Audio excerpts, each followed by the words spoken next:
सहनौ भुनक्तु सह वीर्यं करवावहै तेजस्विनावधीतमस्तु मा विद्विषावहै।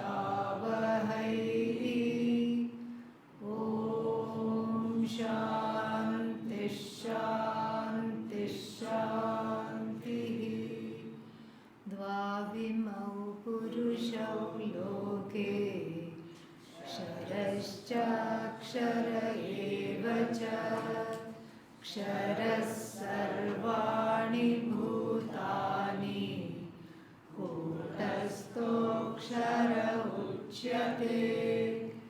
उत्तमः पुरुषस्त्वन्यः परमात्मेत्युदाहृतः यो लोकत्रयमाविश्य बिभर्त्यव्यय ईश्वरः।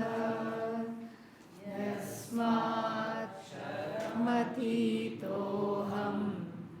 अक्षरादपि चोत्तमः अतोऽस्मि लोके वेदे च प्रथितः पुरुषोत्तमः। Very important section. Mahavakya and also Adhyaropa Apavada Prakriya. So,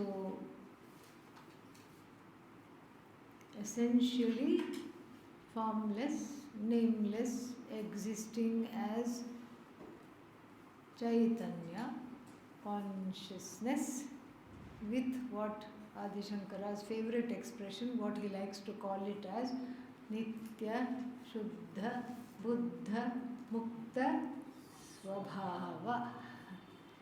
This is what it is. So essentially that's what it is. But if we are looking at the manifest world from the standpoint of the world, then we can look at that same consciousness in the form of cause and the same consciousness in the form of effect. So, what is the same consciousness in the form of cause? Karana. And then Karya. Karya means effect. And we know from studying Tattva Bodha and so many other texts that the effect is what? Non-separate from cause. The cause inheres the effect. So this is something we have seen. So then, because we have a manifest universe, then we have to search for its cause. Because nobody made it. You ask anybody, did you make the universe? They will say, check first if you have fever. Why are you talking like this? Nobody has made the universe. And still it runs in a very orderly fashion based on wonderful laws. Based on laws. And what kind of laws? Very infallible laws. And so, when we look deeply into the universe, what do you see? Purusha, Ishvara. So Ishvara here is called Purusha. Because how can this Karya be so perfect? Everything is so perfect.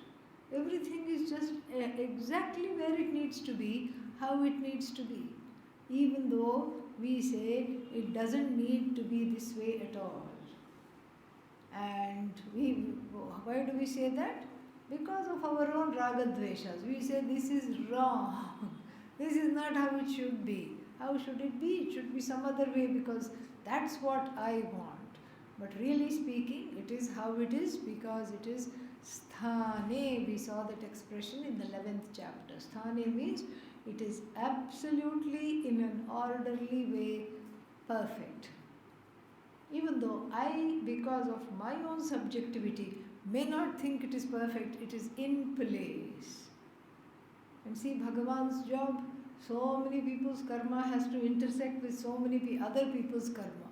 So many people have to get married, so many people have to be together, so many people have to grow apart, so many people have to work together, maybe they are colleagues and maybe they are co-workers, so many things are there. And then there is a bunch of people in one place and suddenly there is an earthquake.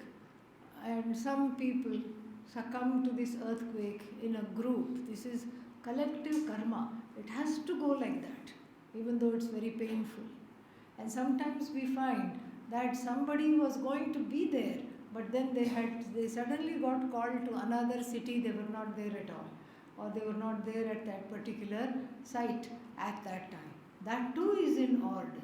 So we find the karya very intriguing. It is intelligent, it is full of purpose, it is full of meaning, it is full of what is that? It is indriya gochara. It is available for me to sense through the eyes, through the ears, through the mind, appreciate the whole universe in the form of sense organs. And this is something that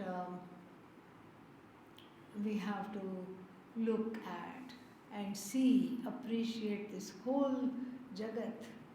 And then when we see that, there must be the hand of Ishvara, because we don't make the flowers, we don't make animals, we don't make anything. Even the parents who have given birth to the child, they will say, we did not make the child. We don't know how it got made. And so this is also Ishvara.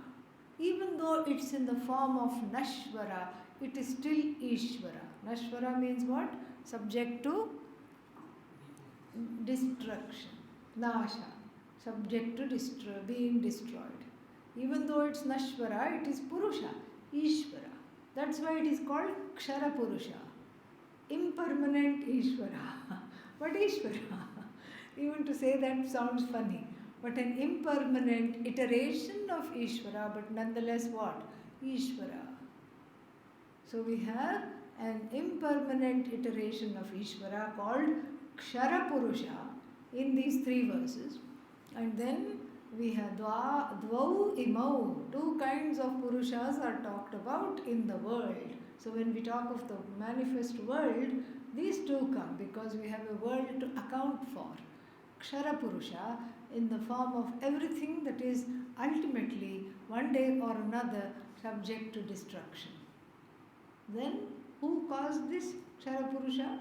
Who made this Kshara Purusha come into being? Akshara Purusha. Akshara Purusha, another Purusha. Akshara Purusha. Kshara Purusha, that which is Nashvara. Ishvara, who is in the form of that which is Nashvara. And then the Akshara Purusha means Ishvara, who is in the form of the unmanifest power to create Maya Shakti. And then what is Kshara? The Lord only explains. Ksharaha Sarvani Bhutani. All the bhutas, bhutas means what? Things that, yes. But here it's not elements, it's elementals. Bhutebhyaha jatam bhautikam. Things that have come from the five elements. Things that have come from the five elements. This is what is called Akshara.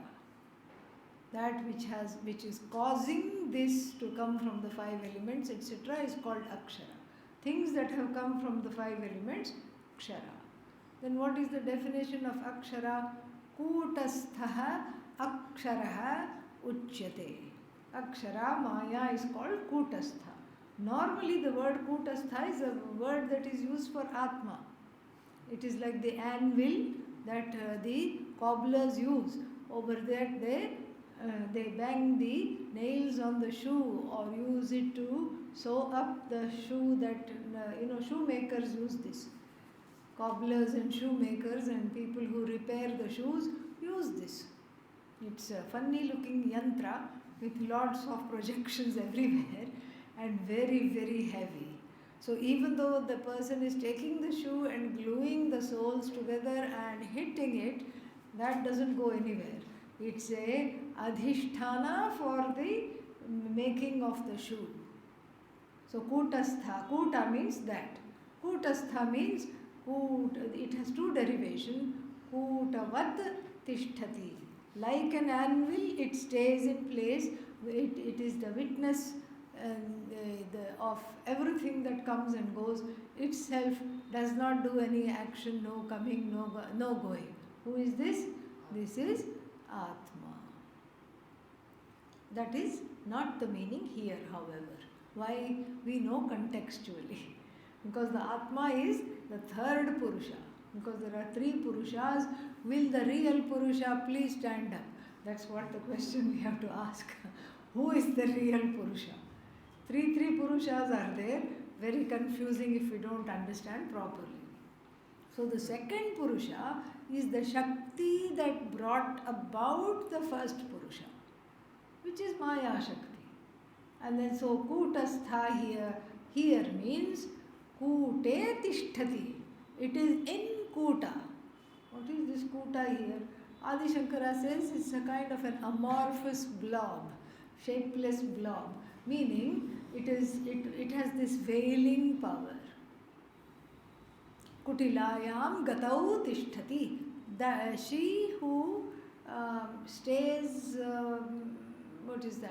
stays in a very intriguing place where nobody knows how to reach her. That's why she is avyakta. We want to blame Maya, but can you catch her? She says, catch me if you can. Here today, gone today. Here now, I was here, but now I'm no longer here. But what I have left a trail of confusion and people fighting in the wake. All you see is people fighting and about to hit one another, and then you say, what happened? What happened? I thought he was going to hit me first. And then what does the other person say? I thought she was going to hit me first. Then you take them and ask, were you going to hit him? No. Were you going to hit her? No. But then how did I think that this person was going to hit the other? How did the first person think the other person was going to hit her? How did he think she was going to hit him? Aghatita ghatana patiyasi maya. There was a Maya visitation, an invisible visitation of Maya who just came and then what? Clouded the minds of the people and then made one angry, made one sad, made one revengeful, made one upset, made one depressed, made one annoyed, irritable, and then went away. And you can't catch Maya. You just catch the innocent person in front of you who hasn't done anything. You catch them by the throat, but they haven't done anything at all. Ute tishtati. She is in under very hidden and complicated circumstances. We find her operating under hidden and complicated circumstances, and so this is Maya. Even don't be fooled by the word Kutastha, don't be fooled by the word Akshara either. Immediately what we'll think? Akshara, Kutastha, oh, it must be what? Ishvara, Atma. No. See how clever Maya is? She appropriates the words used for Ishvara for herself in a bid to make us all confused. And then Kutastha Aksharaha Uchyate. Now which is the real Purusha? Which is the Purusha I should know as myself? Which is the Purusha that is Atma? All are Atma. Atma is not any of these two. That's why they are called Purusha. All are Ishvara. Impermanent Ishvara, troublemaker Ishvara, and what is that? Disappearing Ishvara, unmanifest Ishvara. It's all Ishvara nonetheless. But where is Ishvara in and through all this? That is why it is talked about. Which of these Purushas is Ishvara? If you ask the question, the answer is neither. Ishvara is neither what? kshara nor akshara. Ayyo, what to do now? So, akshara means what? Maya. And kshara means the manifest universe of names and forms. So, uttama purushaha, uttamaha means better and above these two. And why above we will see, we are just seeing the translation. Tu anyaha, the real purusha is elsewhere. Real purusha means not that they are unreal, mithya. The other two are mithya. This is satya purusha. This purusha, the satyam of these two is what? Is called uttama purusha. And of course this is a very beautifully used word, because in grammar we have tritiya purusha and then what? Dvitiya purusha and then madhyama purusha and then uttama purusha. Uttama purusha means I, we both, we all. It is all called uttama purusha, not an accident. So the uttama purusha here should be immediately known as I, because grammatically also uttama purusha. Uttamaha purusha, uttamaha cha asau purushascha. It is uttama means it is above the fray of cause and effect. Causality is as though superimposed on which purusha, which becomes what? Akshara purusha. Becomes again very difficult verb to use, but we are constrained. Which as though becomes akshara purusha. And then what? Then we have kshara purusha. What is that? That which has quote unquote manifested as the effect. Kshara purusha, Ishvara. It's all Ishvara. And it has the presence of Ishvara. Even the impermanent Ishvara means Namarupa, effect. And the unmanifest Ishvara, name and form, as of all the names and forms, which is Maya Shakti, also what? Ishvara. Ishvara is present in Maya Shakti, Ishvara is present in Namarupas, but here we are only talking of cause and effect. So Namarupas cannot exist without Ishvara. Can Ishvara exist without Namarupa? Yes. Exactly. Maya cannot exist without Ishvara. Can Ishvara exist without Maya? Yes. That is exactly why we have the third and thankfully the final Purusha. Because if there was, then we will have what? An infinite regress of Purusha. Wait, there is one more. Wait, there is one more. Thankfully, that's all it is. It's the same Purusha. It is which is Satyam Jnanam Anantam Satchidananda, which is free of name and form, which is existent, which is self-revealing, and which is limitless. So, this is, this is exactly what the story is. Then, what do we have to do? Then we have to make it a point to understand this properly, because this is a very helpful analogy. Otherwise, we get lost and caught up in the Karya Karana Prakriya. Karya and Karana are what? A very comfortable place to be. Ishvara, Karana, and then everything Karya. There are even there may be even certain darshanas that says Jiva is Karya. We never say that. Jiva is Ishvara with a complex, that's all. Ishvara with complaints and a complex.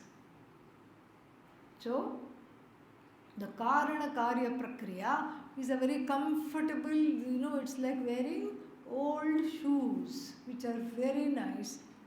But I know I should have thrown them away a few months ago. They are very comfortable, but then they have a few holes. I can walk in them and then I know I'm ready to let go of them, but somehow I'm so comfortable I don't want to let go of them. This is Karya Karana Prakriya. Because I have gotten into a certain groove. But there is growth beyond this in terms of how to see this whole situation. There is jnanam, and what is this jnanam? The karya-karana prakriya, the cause-effect pedagogy, methodology, it turns out is just an illustrative method. It's an illustrative tool to make us see that which is neither karya nor karana.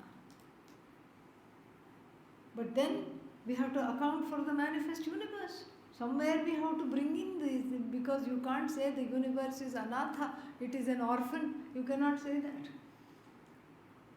God died, Mother of the universe died when? In childbirth. We can't say that. What is the child? Jagat. We can't say that. Can't say that. Because very much here we feel the presence of Bhagavan. And so therefore, to account for this whole wonderful and infallible creation, we bring in the Creator. And the same Ishvara, which Ishvara? The real Ishvara, the Satya Ishvara, which is called Uttama Purusha, Purusha Uttama, same thing. This Uttama Purusha is made to put a crown and a cape and is called King of the Universe. So the one who rules over everything, the one who is the overlord, Maya, and along with Maya. We have to bring this as a methodology because we are dealing with Ishvara in the form of the manifest universe. But that is not the entire nature of Ishvara. Because if that were the nature of Ishvara, you can never have oneness. Can you become Ishvara? No. Not in that way. Not according to the Upadhi. People are very confused. Once Pujya Swamiji was going to catch a plane. From one airport, he had to get down and then run to the other gate. This was when he was younger and spry days, young and spry. And he was just rushing to the other gate. And a group of people ran after him and wanted him to buy this book. And say, you have to read this book. What is this book? You are different from God. That is the book. And so he said, he just said, Namaste, I'm in a hurry to catch the plane. And one of the people who was upset that he was not buying the book said, you are not God. And Swamiji said, yes, that's why I'm running to catch a plane. That's why I have to, please excuse me, that's why I have to go now. This is why I have to run. And so people are confused. Where is that oneness? People are confused. And if the Jiva itself is a creation, we can never have moksha. We can never have oneness. Because the oneness is between Jiva and Ishvara. But then there is a certain, Jaha Lakshana has to take place. Certain way in which you have to drop a few things. The main thing you drop is Upadhi. You drop the crown. You knock off the crown of Purushottama. Okay? Purushottama's crown is knocked off and the cape is knocked off. And the title, he is wearing a sash, ruler of the universe. You cut that out and throw that away. And then on this side you have to do the same operation to the Jiva.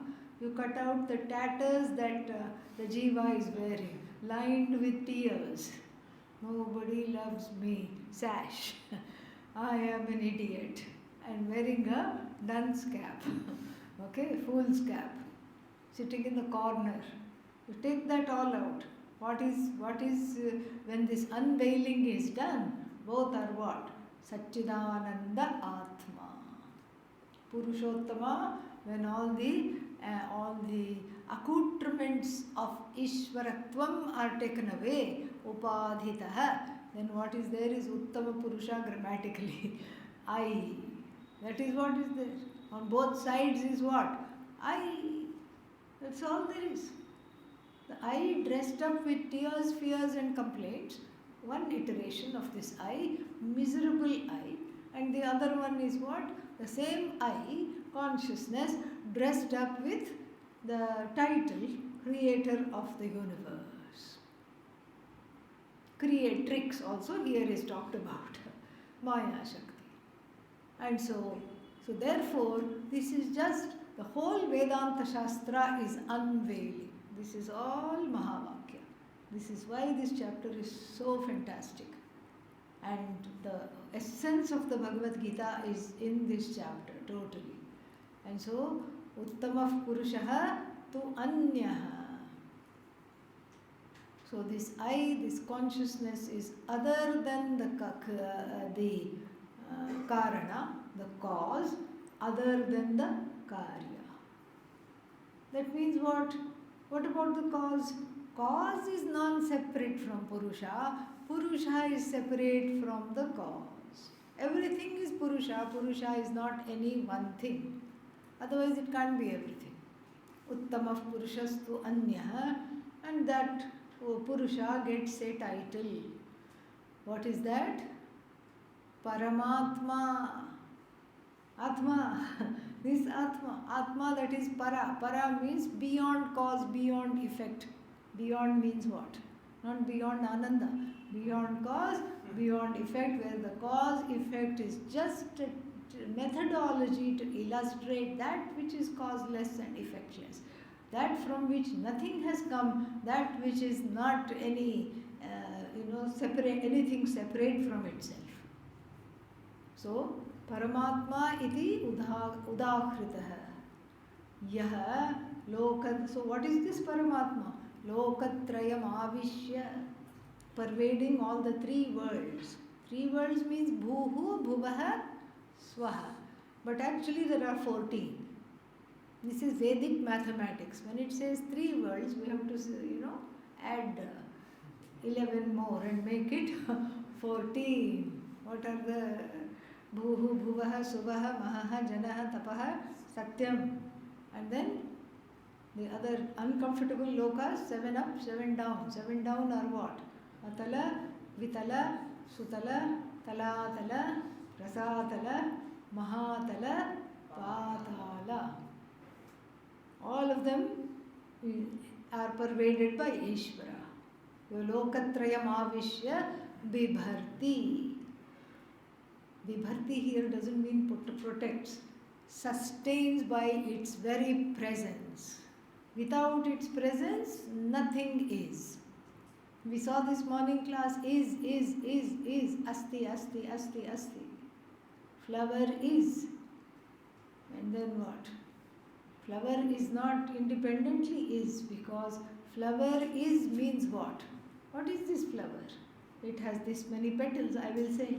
This is rose. What is rose? Rose has so many petals. It has the petals curve like this in a circle. It has a fragrance if it is not one of these hybrid roses. And it has certain colors. It has a stem. It has thorns. This is what a rose is, I will say. And all this description of this rose is what? Rose knowledge. Is it not? When I say this description, is that not knowledge? Yeah. Rose is, cannot be cut away from, divorced from, rose knowledge is. Chit has come, knower has come. I, in relation to the rose, I am the knower of this rose, and that knowledge of the rose which the rose latently carries is what? Non-separate from its existence. If you crush the rose and destroy, if you were to destroy the rose, are you not also destroying the knowledge? Yes. Connected to that particular rose, that name and form, and along with that particular knowledge is all gone. And then gone means what? Transformed. Nothing goes. So the isness and the knowingness, the knowledge, are together.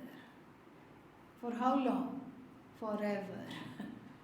Because when you crush the rose, Rose knowledge you can say is not. And then rose is not. Even to say is not, I am constrained to use the word what? Is. Is not. In other words, absence of rose is. Absence of this particular rose knowledge in this particular time, in this particular place is. As though is. That's what it is. Even absence is illumining the presence of the knower. So what happened to rose knowledge? It came to me, the knower. It has become non-separate from me. Because that name and form is no longer there. So where is the knowledge? It is with me. Where is the existence? It has transformed into compost. Withered rose is, and everything is. Is non-separate from knowledge. That is jnanam. And it is translated individually to chit, sat chit. And how long does it exist? What is the length of is? Is in the now. What is the length of now? Immeasurable, limitless. Satchid Ananda. Everything is Satchidananda. That's why even Kshara Jagat, Satchidananda, Satchidananda, Satchidananda. Akshara Maya, Satchidananda. And this Purusha who is neither cause nor effect, Satchidananda, Satchidananda, Satchidananda.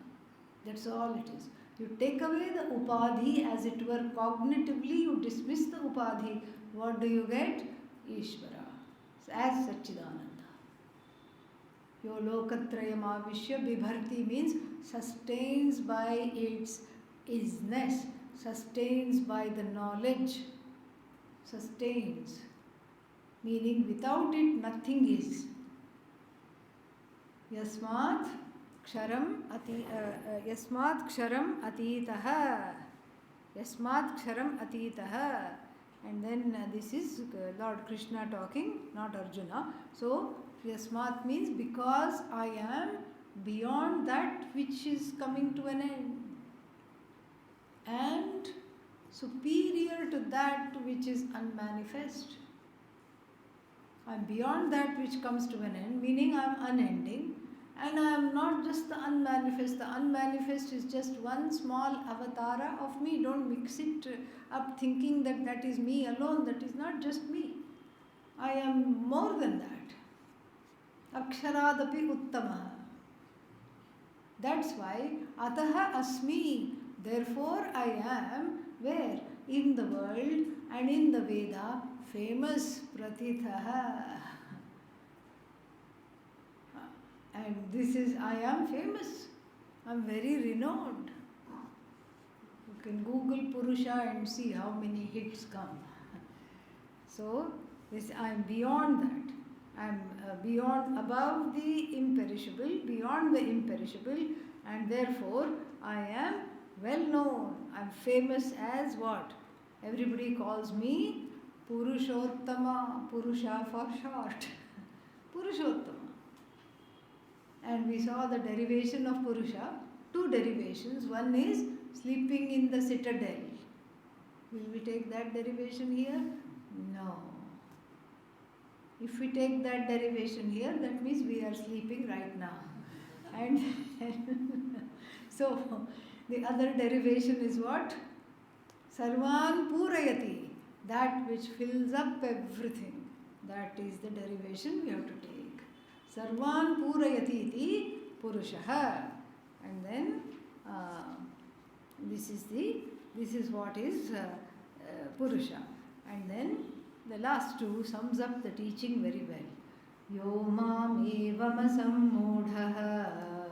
Yo mam evam samudhaha. Janati purushottamam.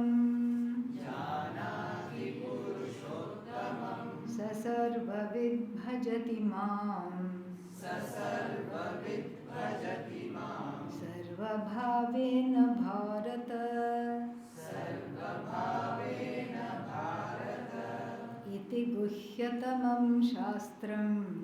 Iti guhyatamam idamuktam maya nagha etad buddha buddhiman syat कृतकृत्यश्च Bharat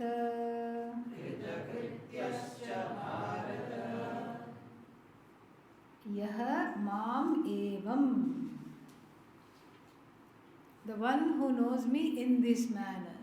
Who is this person? Read. Huh? Asammudha, not sammudha. Okay. Asammudha.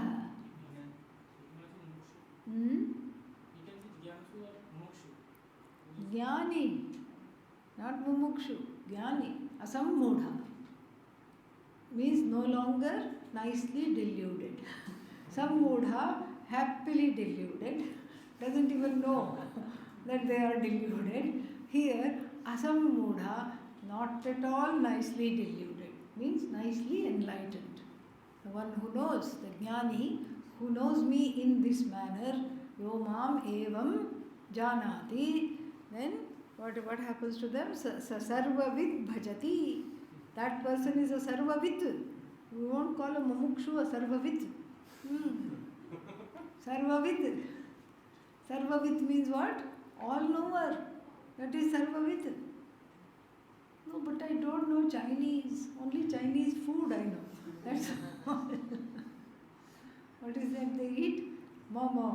Yeah. Momo I know. It's not fish. What was that? Noodles. Yes. Whatever, whatever your favorite, you can think about it. Yeah. 2 examples are enough. Don't give any more examples. Then more things will come. And so, I know only Chinese. I don't know Chinese language. I don't know Mandarin. I don't know. What is the other one? Taiwanese. I don't know. How can I be sarvavid? When you say I don't know, do you know that you don't know? Then you know that. You are the witness of your knowledge and you are the knower of your knowledge. You are the knower of ignorance. So in this world, there are only 2 things. Things that you know and things that you don't know. Do you know that what all you know? Yes. Do you know that you don't know many things? Yes. Sarvavid. Yena vijnanena sarvam vijnatam iva bhavati. We have to add that iva, as though. But Bhagavan knows all languages. That's why we can pray in all languages. That's why upadhi, that belongs to upadhi. Why does Bhagavan have unending knowledge? Because Bhagavan doesn't have a head. You have a head. Okay? So that means what? It is surrounded by a skull. That means there's only that much knowledge that can go in here. That's all that will fit. And of course, apohanam is also there. So this is all at the level of upadhi. This is not a separating factor at all. This is so much fun. So sarvavid bhajati ma. Even though the person is a jnani, is deeply devoted to me. Because what is Ishvara? Delights in oneself, delights in the Jagat, delights in all people. It's all Ishvara, Ishvara, Ishvara, Ishvara, Ishvara. And then sarvavid bhajati mam. How? Sarva bhavena, sees me as Kshara Purusha, delights in me. Sees me as Akshara Purusha, sees me as the complaining jiva, and sees no difference at all, delights in everything. Ayyo, then why you went through all this division? This is Vedanta.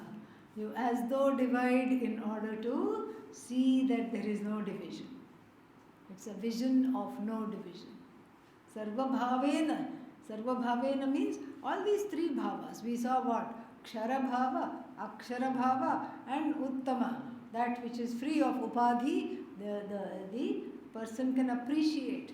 And just because the jnani appreciates me as free of upadhi doesn't mean that all the nama rupas one wants to shake off. I don't want to have anything with nama rupa. That's why I don't want to have anything with you, because you have nama rupa. So I refuse to deal with you. All these problems and complexes are not there at all. It is just fascinating. And then conclusion, this meaning what? This is because to show that the jnani is glorified, because Lord Krishna wants Arjuna, and through Arjuna all of us to become jnanis. And so therefore what? Therefore this is given here, the Sarvavit, etc. The description of the jnani is also sneaked in here. That's what makes it a complete chapter. Then it concludes by saying, Idam guhyatamam shastram. This is the most sacred and secret teaching. There are many reasons why something is a secret. It's never been told. That's why it's a secret. Or it's only available to a few people. That's why it's a secret. Or it's very precious and like the Kohinoor diamond. Kohinoor diamond means first you have to keep it in a, not just a cupboard, it has to be kept in a vault, a safe, somewhere in the bank with 5-6 keys and 3-4 entrances and then some laser beams, all these things. So even the person in a cat suit should not be able to go through. It should be that safe. And somebody who is very good in yoga, who is supposedly able to, pierce through that and bend in certain ways to go through these red burning laser beams. But no, this is kept very safe. Nobody who has Kohinoor will keep it as a paperweight. Okay, I need a paperweight, here is Kohinoor. Nobody keeps it like that. So there is many reasons why something is a secret. It is, and then the final reason is, even if it is told and if it is lying there right in the open, it is not recognized. That is why Vedanta Shastra is a secret. It's also a sacred, it's also sacred, it's also a secret, it's a sacred secret. Therefore, Guhyatamam, the most secret, which has been told means taught to you by me. And who are you? The one who has no papa. What a lovely relief for Arjuna. Hey Anagha, this was also addressed as in the beginning. The first verse of the 9th chapter has the same address. Idam tute pravakshyami, etc., etc. Maya nagha. And here also anagha. Agham means papa. Anagha, the one who is sinless, no papa at all. In fact, it is a sin to call papa, to translate papa as sin. Okay, so there is no sin here, we don't have sin. So, papa only is better. So, no papa, the one who has no papa, meaning you are free of papa and you can gain this knowledge. You have all the qualifications to gain this knowledge. Etad buddhva buddhiman syat. Knowing this, the person becomes buddhiman. Literally, buddhiman means the one who has a buddhi. Meaning, until the gain of this knowledge, one did not have a buddhi. That is the idea. The one who has made good use of this buddhi, buddhiman syat. Not only that, kritakrityaha. Krityam, kritam, yena, saha, kritakrityaha. Krityam means that which is to be done. Karana yogyam, kritam, krityam, that which is to be done. And then kritam, that which is done. So the person of knowledge is described here again in the last verse also, as somebody who has done everything that needs to be done. Can anyone say that without Vedanta knowledge? Not at all. As soon as the eyes are open first thing in the morning, all the desires come tumbling out. At night somehow it's like you have stuffed them in a cupboard and put a hook on that. And in the morning you open and then everything fadar it comes out. All of them come out. I have to do this, I have to do that, I want this, I want this, I want this. Yesterday also I want this, today also I want this. Why am I not getting it? What's wrong with me? I want this now. This is how the whole thing just unfolds. But for the jnani, there is so much free time in the head. There is not anything to goad and push. That's why Lord Ganesha and many of the devatas carry an ankusha in the head. Just like you goad the buffalo. It's a buffalo prong in what they carry. And what is this? Oh, I didn't know Lord Ganesha had pet buffaloes. The pet buffalo is you. Okay, yeah. Goading the tamas out of the jiva. That is what the thing is. That goad is there to get the tamas out. So here the person is kritakritya because there is nothing to desire. Why? Because there is a fullness. Ananda is there. And the same Ananda, all the people without Vedanta eat a little bit of. Eat the little scraps at the table like a little puppy. You beg. You sit and beg and have a little crumb of bread and some little, something drops, some chapati or roti drops on the floor and the dog just eats. And if the dog cannot do much else. And so this jiva has to be told, you have a seat at the table. In fact, this whole banquet is just for you alone. It's for no one else. No, can I have one more scrap, please? I'm the victim, please, help. And so that begging comes from not knowing that I'm sitting on a treasure chest, which is Atma, which is neither Kshara nor Akshara, neither the cause nor the effect. This is how to get out of samsara. The whole thing is how to get out of samsara. And so if somebody is sitting on a treasure chest, and then they are crying, you of course go and give them a hanky and then find out why they are crying. And they say, I'm so poor, I'm just tired of being so poor, just give me some money. You're sitting on a treasure chest. No, I'm very poor. Not listening to you at all. What do you have to tell them? Do some bhajans. Will that help? Maybe it will help indirectly. Do some bhajans, go do some seva. Somebody may say, go do some seva and then carry you off the treasure chest. That also is possible. Do some seva, do stand on one leg, do japa. All that will help to calm the person down enough. And then when the person is calmed down enough and has emotional maturity, is no longer crying buckets, you can say, just look around, see what you're sitting on. Ah, nice trunk. I wonder what's inside this. Why don't you open and see? And then the person is totally redeemed. And that person will not want scraps anymore. The one who finds that I am the owner of the treasure chest will not want to make more money, ideally speaking. That's not how it works in the world, we know. But ideally speaking, the one who has enough will want to retire and have a good life. So here also the person is what? Waiting to be instructed, like Arjuna. All that is needed is the instruction that transforms one from a begging, sad, mad jiva into someone who is holding the treasure in one's hand. And so that's why this chapter is very, very important.